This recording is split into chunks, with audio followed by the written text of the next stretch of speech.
سے بات کی انہوں نے ان کے بارے میں انتہائی غیر اخلاقی، جو ظاہر ہے کہ ان کے ساتھ ہم 25-30 سال سے کام کر رہے ہیں، ہم ان کو بہت اچھی طرح جانتے ہیں، ان کے بارے میں اتنی غیر اخلاقی باتیں کی کہ لوگوں نے عام بات کرنا چھوڑ دی۔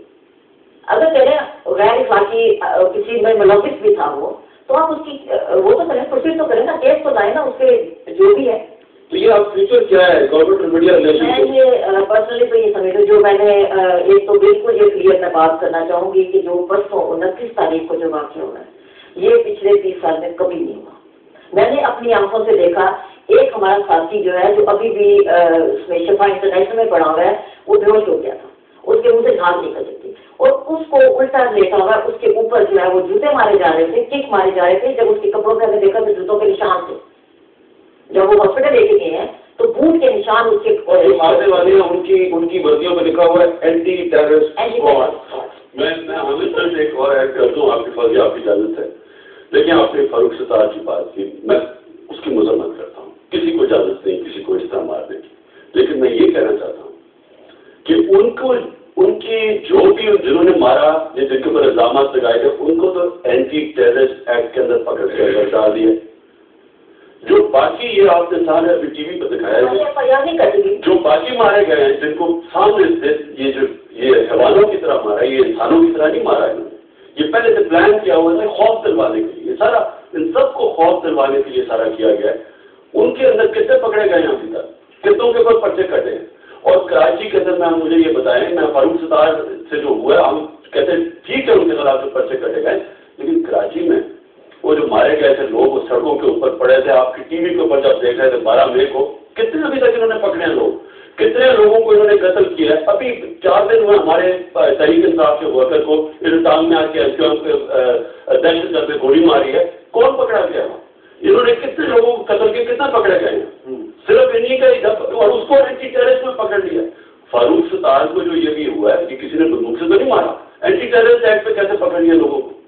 جی، اس وقت ہمارے ساتھ ٹیلی فون لائن پر موجود ہیں صدارتی امیدوار جسٹس ریٹائرڈ وجیہ الدین صاحب، ان سے بات کرتے ہیں۔ السلام علیکم جی۔ وعلیکم السلام، میر صاحب کیسے ہیں آپ؟ جی میں ٹھیک ٹھاک۔ جسٹس صاحب یہ بتائیے کہ یہ جو اسلام آباد میں آج سپریم کورٹ نے خود نوٹس دیا اور اسلام آباد کے آئی جی کو معطل کیا، ایس ایس پی کو اور ڈی سی کو معطل کیا، کیا آپ اس سپریم کورٹ کے اقدام سے مطمئن ہیں؟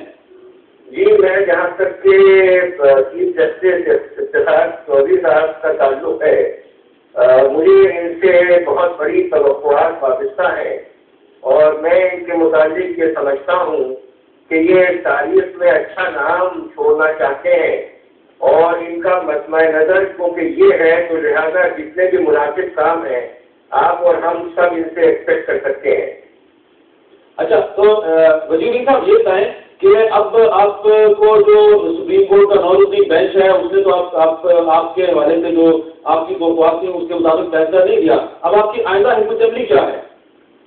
جی میر صاحب، ہماری پٹیشن جو ہے وہ تو کل ہی تیار ہو گئی تھی جی، اور میرے پاس کل رات میں ڈرافٹ پہنچ گیا تھا وہ اپروو کر کے، اور میں نے کل رات ہی اس کو واپس کر دیا تھا، اور اصولی طور کے اوپر ہماری پٹیشن جو ہے وہ آج فائل ہو جانی چاہیے تھی، اور مجھے یہ ایکسپریشن تھا کہ غالباً فائل ہو گئی ہے، لیکن آج فائل نہیں ہو سکی اس لیے کہ چیف الیکشن کمشنر صاحب نے اپنے آرڈر کی سرٹیفائڈ کاپی ہی ہم کو عطا نہیں کی۔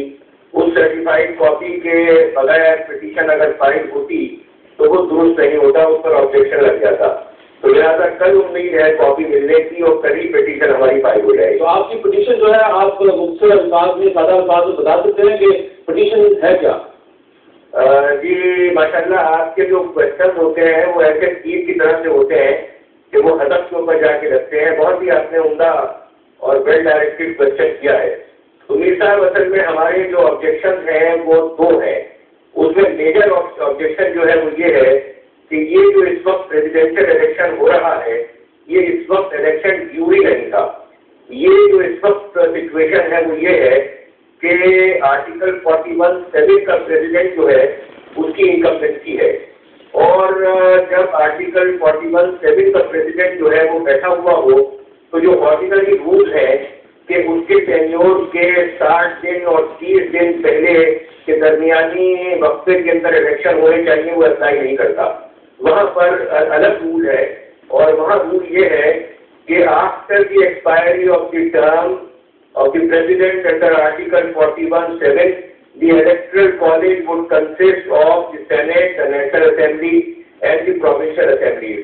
تو اس سے بالکل یہ واضح ہو جاتا ہے کہ یہ جو ترمیم 1985 میں آئی تھی اور جو اس وقت بھی ہولڈ کر رہی ہے، تو یہ الیکٹرل کالج اس وقت تک مارج وجود میں آئے گا ہی نہیں جب تک کہ پرویز مشرف صاحب کی یہ ٹرم جو ہے یا آؤٹ آف دی وے نہ ہو. وہ ٹرم جو ہے وہ 15 نومبر سن 2007 کو ختم ہو رہی ہے. ساتھ ہی ساتھ جو اسمبلیوں کی ٹرم ہے وہ بھی 15 نومبر سن 2007 کو کی جگہ ختم ہو رہی ہے. تو لہٰذا جب تک کہ وہ ٹرم ختم نہ ہو اس وقت تک ان کے الیکشن نہیں ہو سکتا ہے. تو لہٰذا موجودہ اسمبلیاں وہ الیکشن ہولڈ کر ہی نہیں سکتی ہیں.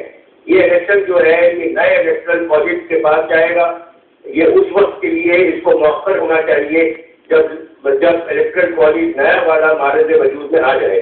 تو لہذا یہ ہم سمجھتے ہیں کہ سپریم کورٹ اس اہم نقطے کی ذرا توجہ کرے گی. دیگر بات میں یہاں پر یہ بتانا چاہتا ہوں کہ اس آبجیکشن کے بارے میں بہت سے لوگ، سرکاری لوگ خاص طور پر یہ کہہ رہے ہیں کہ آپ تو اس الیکٹرل پروسیس میں شامل ہو گئے ہیں، آپ نے تو نامینیشن بھر دیا ہے، تو آپ تو اس الیکٹرل پروسیس کا حصہ ہیں، آپ اس کے بارے میں آبجیکشن کر ہی نہیں سکتے ہیں. یہ ایک غلط فہمی ہے. اس کے متعلق میں عرض کرتا رہا ہوں اور واضح طریقے سے آپ کے ذریعے سے عرض کرنا چاہتا ہوں کہ جہاں تک کہ قانون کا تعلق ہے there is no estoppel against law اور کانسٹیٹیوشن تو لا کے بھی افضل ترین درجے کے اوپر ہے.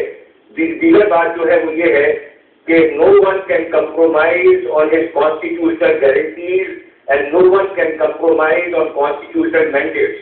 تو یہ وہ چیزیں ہیں کہ جس کی بنیاد کے اوپر ہم وہاں گئے ہیں. ہمارے رائٹس جو ہے ریزرو ہیں اور ہم وہاں جانے کے باوجود اس مسئلے کو ڈیل کر سکتے ہیں.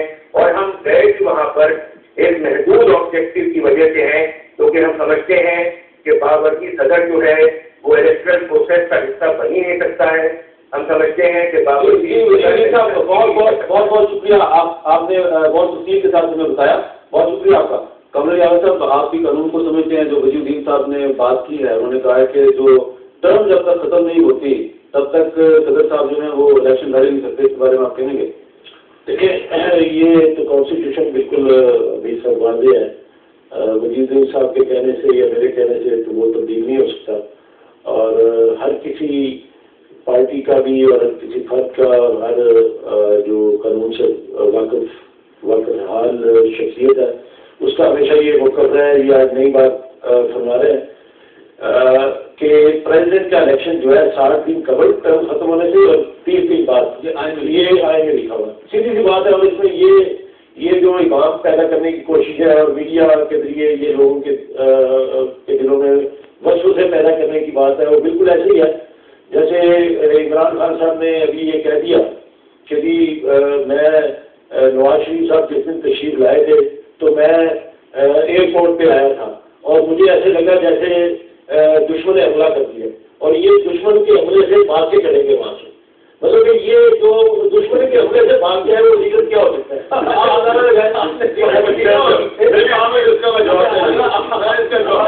بات سنیں تو میں نے بہت کچھ سنا ہے. اگلی باتیں یہ ہے کہ جہاں تک میڈیا کا تعلق ہے، دیکھیں ہمیں بڑا افسوس ہے کل کا واقعہ یا پرسوں کا واقعہ جو ہوا ہے اس کے اوپر کوئی بھی شخص جو ہے وہ پاکستان کے حکومت کے اندر آپ کے پاس ہی ہوں گا. ایک بریک کا وقت بریک کے بعد